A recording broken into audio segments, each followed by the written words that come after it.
Skycam network high on top of Mount Bigelow on the Catalinas, and you can see a lot of that fresh white stuff up there. Storm Tracker 4 meteorologist Dana McFarland, is that going to be sticking around over the next couple of days, you think? Well, I think just a few more hours we're going to be seeing stuff like this. But that snow will be up there for a little bit. Yeah, but not enough to get out the skis. No, not enough. They had a good bit on top of Mount Lemmon yesterday, but they're starting to see just a little bit more added today.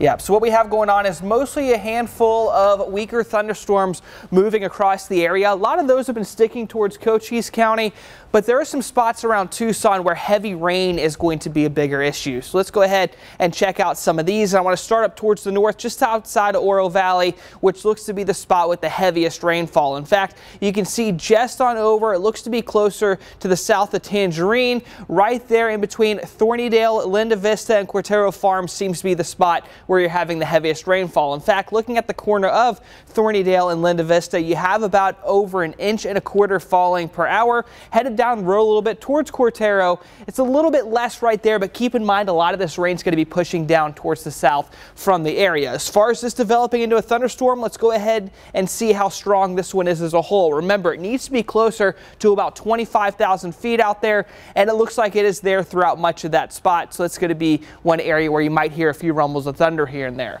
Wider view is going to show a handful of other spots, especially around Tucson, dealing with the heavier rain.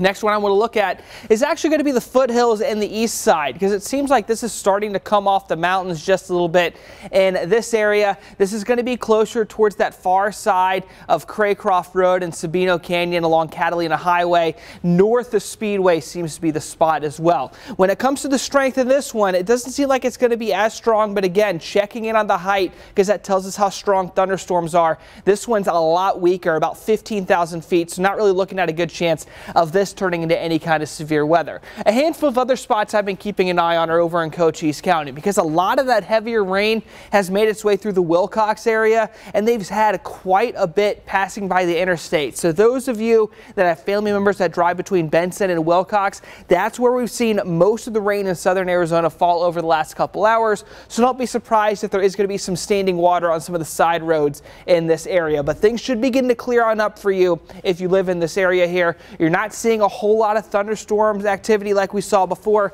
and this was the big area of heavier rain that's starting to fall apart as it passed Dragoon Road, and now it's going to be crossing over 191 with the way things are looking. But we're still going to have smaller rain changes like this lasting for the next few hours. It's eventually going to be wrapped up by about 6:30 or 7 o'clock, and then maybe some smaller showers if you live near Sierra Vista, potentially Benson or Safford as well, but there's not going to be a whole lot for your day tomorrow. In fact, you're going to notice a huge difference between what you saw today and what you're expecting for tomorrow. Our temperatures stop in the lower 60s today. I'm expecting 71 tomorrow, 81 the day after that, and yes, another rain chance on Easter. I'd go ahead and hold off on plans for that day for now, because the timing is still working itself out, but it seems like the afternoon is going to be where we're expecting most of that rain to start back up.